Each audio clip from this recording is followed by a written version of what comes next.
All right, guys, welcome back into another PGA DFS video. This week we've got the Workday Charity Open, which is going to be taking place at the John Deere Classic. So it's a pretty interesting week this week and next week because we're going to be at the same course.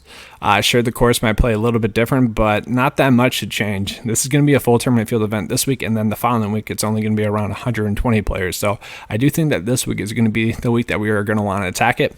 But let's get into last week's recap because last week was pretty awesome. So in our write-up, we had of the core plays and the high exposure plays that made the cut. The only one that missed the cut was Tim Wilkinson, but he was a value play. The players that made the cut, they had an average finish of 16th. We had Victor Hovland, Adam Hadwin, Mark Hubbard. Those guys all had a top 12 finish. Then we're also on Brian Stewart, who had a bad Saturday, but still was able to get a top 30 finish. That was stellar. Some of the other players that were on, obviously Haddon, Webb, Bryson, those were kind of easier plays, but you guys will see in the chart there. It was a great week. Had a ton of green screens coming in from 9 to 5 Nation. I'd love to see that. Most of the lineups that were submitted, I think it was around 4 out of 6 was kind of the norm last week, but for 9 to 5, it was closer to 6 out of 6. Only like 3% of lineups had 6 or 6 across the cut line. My main lineup had 6 or 6, which was awesome to see. Which really sucked was that Tony Finau and Hideki made the cut on the number, and then they kind of, went off on Saturday. If those two had missed the cut, it would have been a massive week because then the number of 6 or 6 lineups would have only been around 1%, but still, great week. I love those weeks. Let's hope that continues this week. It does seem like the form is starting to trend in the right direction, but let's get into this week a little bit more. I hope you guys had a good week last week, but let's get into this week. So looking at the key stats for this week, we're going to be looking at ball striking, total driving as always, but I do think that ball striking is going to be a pretty key stat this week just because you got to place your shots where you kind of need to. Strokes gained tee to green is also a key stat. It's one that I don't typically look at, but this week it is a significant stat that we need to look at, so we're definitely going to be looking at that. And then proximity as well. You can look at greens and regulation instead if you want to, but proximity does tend to matter on this course, so I'll be looking at that. And then the birdie to bogey ratio I'll be looking at again this week. Then recent form, I've seen Mark Hubbard. He's made the cut in every single event since break. Xander, same thing. Victor Hovland, same thing. Brian Stewart, same thing. Victor Hovland, all of his finishes have been top 25 finishes. So, that's kind of why it takes a few weeks to really get into a good form PGA DFS wise, because you need to see which players are in good form. That kind of helps paint the full picture there. So that's why we're going to be looking at recent form a little bit more now. And then just going off of course history, Brian Stewart, 4 made cuts here. Hideki, same thing. Patrick Cantlay won last year and then had top 5 finish the year before that. Then Gary Woodland, 4 straight made cuts here as well. So I do think course history is something that matters. Emiliano Grillo also has some pretty good course history here as well. All right, so getting to the picks for this week, I don't know if we have to pay up for Justin Thomas and Jon Rahm. If you want to, you can, but I really want to start out my builds with Patrick Cantlay if you can. First finish here last year, 4th the year before that, T35 finish the year before that. Obviously, he's been a stud this year, 8 for 8 on the season. We saw him a few weeks ago where he had that top 12 finish. He's just a great stat fit as well. Ranks out second in my model this week, so I really think he's going to be a strong play. And then Xander Schauffele as well. I do like him as a play. T14 and a miscut for course history here. He's the top 5 stat fit as well. Obviously, he's made the cut in each and every event so far. And at the RBC Heritage, he really wasn't playing well, but still found a way to make the cut. So I like all those plays, or I like Patrick Cantlay and Xander quite a bit for pay-up options this week. And then Hideki, 6th, T13, T45, and then a miscut. His form is kind of iffy, so I don't know how much ownership we want on him, but he obviously can go off and have a really great week if he just gets it going with his putter a little bit more. If we're looking at proximity, he does rank out top 10 in that. He also is a top 12 stat fit, so I do like Hideki. Then Victor Hovland.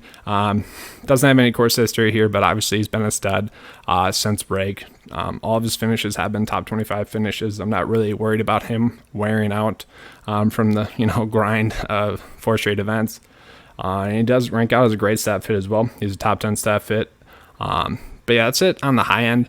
Going back to Sungjae in this week, he had a T57 finish here last year. And yeah, I know his game, he hasn't exactly looked good since that miscut, but he does great out as a great stat fit as well. He doesn't really have any weaknesses in his game. His lowest stat fit is going to be greens and regulation, which is 63rd overall. Obviously, that's really good, and he grades out as someone that should make the cut. And at that price point, I really don't mind it as a play. I wish he was a little bit cheaper, though. So Gary Woodland, this price point is pretty interesting to me. So 0 missed cuts, a T52, 23rd, 49th, and then a 4th finish. He doesn't have a weakness in his game as well. His lowest stat fit is actually 37th. So he grades out as the 3rd best stat fit in the field. And this price point is really appealing. Now, sure, he missed the count in his last event, but he hasn't really had a low round. And I think that could be coming this week. So at that price point, I really like Gary Woodland. Then Adam Hadwin once again this week. Good course history, T52, T74 miscut, and then a T11. He's a great stat fit as well. His lowest stat fit is 32nd, and that's in total putting. So obviously Adam Hadwin's been playing some great golf this year. That's why he's only missed 1 cut. That's why he continues to look good.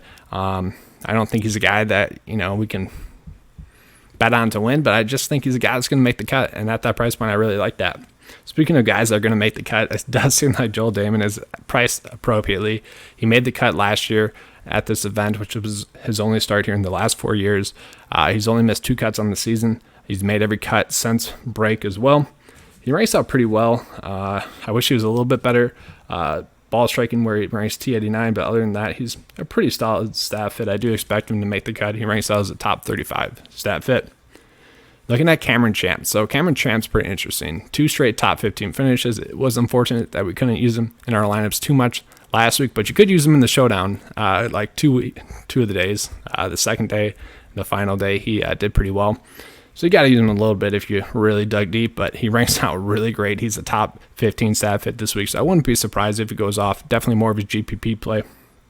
And then Mark Hubbard. I thought that this price point was definitely interesting for Mark Hubbard, a guy that's really looked good since break. Obviously, he's made every single cut. He ranks out as a top 30 stat fit, which isn't great. I wish he was a little bit better stat fit, and he doesn't have the course history that we want to see out of him. His only start here was a miscut, but that was 4 years ago, so we don't have to, draw too much conclusions from that. I just really like him at that price point. Then going lower, I really couldn't believe this. A guy that's checking all the boxes. He was a core play for us last week. He's going to be a core play for us again this week. Just the price point. 4 straight make cuts at this event. T33rd, 70th, 52nd, and a 69th finish. Sure, those aren't great, but he's playing some great golf right now. 4 straight make cuts since the break. He too isn't the best stat fit. Only around top 30 according to my model this week, but still checking all the boxes at that price point. That's going to be tough for me to pass up. And then there's a ton of great plays in the low tier. It's going to be tough to differentiate there, especially around Cameron Champ's price point. Just want to throw it out there. There's a ton of decent plays there. Going down to the value tier, though. So Matt Naismith is back after his missed cut at the Travelers Championship. Before that, he had made 2 cuts after the break. He does rank out as a top 15 stat fit this week as well. He really doesn't have a weakness in his game. I do wish he had played this course and had a little bit more course experience. That would be nice. But Nick Taylor, I really like as his play. I've been wondering when we'd see him. A lot of people are wondering when they're going to see Tiger. I've been wondering about Nick Taylor. Obviously, we hit on him at the AT&T Pebble Beach, so got a soft spot for him. But he had a T49 finish here in his 1 start here. That was 3 years ago. Ranks out really well as a top 15 stat fit this week. Anytime we can really get a guy that's a top 15 stat fit that does have good course history, I really like that. Now, obviously, we haven't seen him since the break, so we can't go too crazy with it, but I do think that that's going to be a strong GPP value option for us. And then Adam Schenk, I don't mind. He had a T65 finish here last year. He's a guy that can go low. He's typically right around the cut line. A decent stat fit this week as well. And then Chasson Headley. So Chasson Headley, he played well last week. -4, missed the cut on the number. And then he played well the 2 previous weeks as well. He's had a miscut and then a T40 finish here. He also ranks out as a guy that should make the cut. There's not that many value plays that are standing out to me. I think this will be kind of like last week, where it's going to be a fair and balanced build type of week this week. All right, guys, so real quick, some of you guys have asked about potentially, donating. If you guys are looking to donate after you've had a good week, honestly, just sign up for the membership page. It's only $10 a month. It's going to help you become a better player. It's only $10 a month, so check that out if you guys want to, or if you guys are thinking about, doing a donation, just do that instead. You can cancel it after the first month if you're not really feeling it.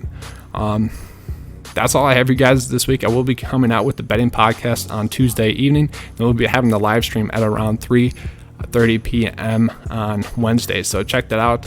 Thanks for watching, guys, and as always, let's keep cashing.